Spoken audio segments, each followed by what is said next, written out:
यहीं से की है, सरस्वती विद्या मंदिर से। और इसके बाद फिर मैं उड़ीसा निकल गई। मैंने बी फार्म किया है पंडित रविशंकर शुक्ल यूनिवर्सिटी से, और फिर उड़ीसा से मैंने अपना एम फार्म कंप्लीट किया। और उसके बाद आज मैं 2 बच्चों की माँ हूँ, एक समर्पित पत्नी हूँ और एक प्रोफेशनल हूँ। मैं एक फार्मा कंपनी लुपिन लिमिटेड, वहां पर मैनेजर हूँ इंटरनेशनल मार्केटिंग में, और एशिया की मार्केटिंग हैंडल करती हूँ। जब मैं छोटी थी तभी से मेरे मन में हमेशा ख्याल आता था, सुष्मिता सेन को देख के, ऐश्वर्या राय को देख के, कि कितने सुंदर हैं इन लोग, और इन्होंने अपने भारत का नाम सुंदरता में अंतरराष्ट्रीय लेवल पर पहुंचाया है।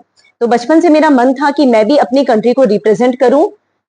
एक पत्नी की जिम्मेदारियां, एक माँ की जिम्मेदारियां, जब इन जिम्मेदारियों को अच्छी तरह निभाने के बाद मुझे मौका मिला कि मैं खुद की इच्छाओं पर ध्यान दे सकूं, तब मैंने इंडिया को रिप्रेजेंट किया इंटरनेशनल लेवल पर, जहां पर 15 कंट्रीज आई थी। US, Europe, China, Japan, Myanmar, Venezuela, UAE, तो ये सारी कंट्रीज वहां पर आई थी और 40 प्रतिभागी थे।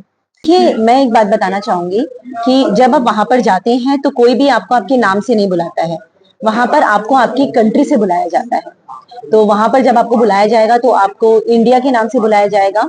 और जब मेरा नाम मंच पे बुलाया गया as a second runner up, तो मेरे लिए ये बहुत ही प्राउड फीलिंग थी कि एक विवाहित महिला होने के बाद भी मैं इस मकाम तक पहुंची हूँ और अपने देश का नाम मैं वहां तक लेकर जा सकी। तो मेरे लिए बहुत ही प्राउड फीलिंग थी, और मैं चाहूंगी कि हर महिला को ये अवसर मिले कि वो अपनी काबिलियत अंतर्राष्ट्रीय स्तर पर सिद्ध कर सके।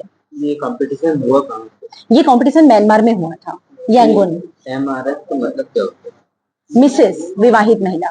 कौन-कौन से कंट्री से आए? वहां पर बहुत सारी कंट्रीज थी, यूएई थी, म्यांमार था, वेनेजुएला था, सिंगापुर था, चाइना था, जापान था, नेपाल था। तो 15 देश के प्रतिभागियों ने वहां पर पार्टिसिपेट किया था। इसमें दिक्कतें पारिवारिक देखिए, पारिवारिक दिक्कतें तो मैं कहूंगी कि हर महिला की लगभग समान ही होती हैं, क्योंकि एक विवाहित महिला अगर आप हैं तो आपको हर तरीके से खुद को सिद्ध करना है। आप एक अच्छी माँ हैं तो माँ की रिस्पॉन्सिबिलिटीज हैं, पत्नी की रिस्पॉन्सिबिलिटीज हैं।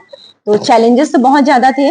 आपको सब कुछ बैलेंस करना है, आपको आपकी प्रोफेशनल लाइफ बैलेंस करनी है, आपको पर्सनल लाइफ बैलेंस करनी है। लेकिन हाँ, अगर आप में विल पावर है तो आप किसी भी चुनौतियों का सामना कर सकते हैं।